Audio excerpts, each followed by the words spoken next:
స్థలం పేర్లు అని చెప్పననేసి. అప్పుడప్పుడు నాకు కొద్దిగా హార్మోనియం ప్లే చేయడానికి వస్తదండి. మన బ్రదర్స్ అంత బాగా ప్లే చేయరనుకోండి. అయితే నేను ఆ రోజు ఒక మీటింగ్‌లో నేను హార్మోనియం ప్లే చేయడానికి కొరకే వెనకాల కూర్చున్నాను నేను. బహుశా నేను నేను చేయాలని లేను. ఒక అబ్బాయి ఆయన ప్లే చేస్తున్నాడు. అయితే సరిగ్గా రావట్లేదు ఆయనకి. అసలు పాట ఒకలాగుంటే రాగం ఒకలాగుంది. ఎటెటో పోతా ఉంది. సప్త స్వరాలు కాదు. సప్త సముద్రాలెళ్తున్నాయి. అప్పుడు అక్కడున్న పెద్ద సేవకులు, సేవకురాళ్ళందరూ గూడా బాబు ఇజ్రాయెల్‌కి, ఇజ్రాయెల్‌కి అన్నారు. అంటే నాకిది గొప్పని గాదు. కాబట్టి ఆ అబ్బాయి కొంచెం అవమానపడకూడదనేసి నేను మెల్లిగా ఎళ్ళేసి తీసుకుందామనుకోని ఇబ్బంది కాకుండా, ఆయన ఇన్సల్ట్ కాకుండా ఉంటదనేసి ముందుకెళ్ళి అట్లా కూర్చున్నా. అప్పుడు ఆ పిల్లోడికి ఎంత హర్ట్ అనిపించాడంటే ఆ హార్మోనియం తీసేసి ఇసిరేసాడు నా వైపు. దాని తర్వాత ఆ అబ్బాయి జీవితాన్ని నేను గమనించినప్పుడు ఇప్పటికి కూడా హి స్పిరిచ్యువల్ ట్రెండ్ ఆర్ గ్రాఫ్‌లో ఐ డోంట్ థింక్ ఒక ఆత్మీయమైన స్థితిలోకి ఆ అబ్బాయి రాలేకపోయినాడు. ఆత్మీయమైన జీవితంలో ఎప్పుడైతే అహంకార మనసు ఉంటుందో, ఎవరైనా పెద్దలు ఏమన్నా చెప్తే తీసుకోలేకపోయినామో, నన్ను చాలా సార్లు కిందకి దిగిపోమని పెద్దలు చెప్పారు. నేను చాలా సార్లు నేను పైకెక్కుతుంటే వేరే వ్యక్తిని ట్రాన్స్‌లేషన్ పిలిచారు.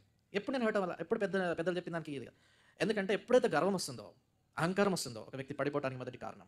చాలా సార్లు ఈ దినాల్లో మన సమాజాల్లో ఎక్కువ మంది టాలెంట్స్ ఉన్న వాళ్ళు పడిపోవడానికి కారణం ఏంటంటే, పడిపోవటకు మునుపు అహంకారం మనసు నడుస్తుంది అని దేవుని వాక్యం ఉంది. అందుచేతే చాలా సార్లు ఒక దైవజనుడు ఒక ప్రాంతంలో కాన్వకేషన్‌కి నేనెళ్ళాను. ఎళ్ళిన తర్వాత ఆ అంకుల్ చెప్పింది ఎప్పుడు నేను జ్ఞాపకం నా చేయి పట్టుకొని ఆ దేవుని సేవకుడు వెళ్ళిపోతున్నాను అంకుల్ నేను మా ఇంటికెళ్తున్నాను చెప్పినప్పుడు కిందకి మోకాళ్ళ మీద తీసుకొచ్చి ఇలాగ ప్రార్థన చేశాను. Lord keep brother Israel always humble. ఎప్పుడు తను దీనుడుగా ఉంచండి. ఎందుకబ్బాయి చిన్న ప్రార్థన చేశాడని అనుకున్నాను అప్పట్లోనే. ఇప్పుడు అర్థమవుతుంది. మనం ఒక స్థాయికి ఎదిగి, ఒక తలాంతులు పెరిగి, ఓ 10 మంది గుర్తుపట్టిన తర్వాత ట్రైన్‌లో వెళ్తా ఉంటే, బ్రదర్ మిమ్మల్ని ఎక్కడో చూసాము. ఇజ్రాయెల్ బ్రదర్ అవును. లేకపోతే ఎక్కడైనా వెళ్తా ఉంటే, అబ్బా! నాకు ఇంత పాపులారిటీ వచ్చేసింది. ఇయన్నీ ఏం చేస్తాయంటే గర్వాన్ని స్కై రాకెట్ ఆకాశాన్ని అంటేటట్లు చేస్తాయి. అప్పుడేమవుతదంటే, ఆ గర్వము, అహంకార మనసు మనం పడిపోయేటట్లు చేస్తది.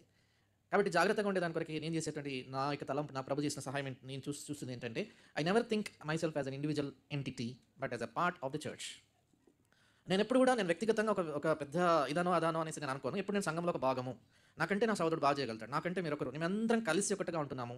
Never bring the VIP culture or super star culture or what you say celebrity culture in our assemblies. మన సమాజాల్లో సెలబ్రిటీ ఈ వాక్యం చెప్పే బోధకున్నాడు తెలుసా? ఆయన పేరు ఇజ్రాయెల్ తెలుసా? మీరు ఈ రీతిగా మీరు ఇలా పెట్టాం తెలుసా? మేము గూగుల్‌లో గాని దాంట్లో పెట్టాం. మీరు గెలిచారంటే బ్రదర్ ఇజ్రాయెల్ అంటే బాగుండదనుకోండి. వేరే పేరు చెప్దాం. ఏం పేరు పెడదాం? బ్రదర్ ఎలైజా అనుకోండి. ఎవరైనా ఉన్నారండి ఎలైజాలు ఇక్కడ లేరు కదా! బ్రదర్ ఎలైజా గారితో మీరు భోజనం చేస్తారు. ఆయనతో మీరు లంచ్ చేస్తారు. ఆయనతో మీరు టిఫిన్ తీసుకుంటారు. ఆయనతో మీరు కాఫీ తాగుతారు. These are all worldly things. ఇవన్నీ విరాట్ కోహ్లీలు, ధోనీలు చేసేటువంటివి కానీ దేవుని మందిరాల్లో చేయకూడనివి. మనము పలానా వేరే వాళ్ళకంటే నేను గొప్ప అనుకుంటే పడిపోతాం.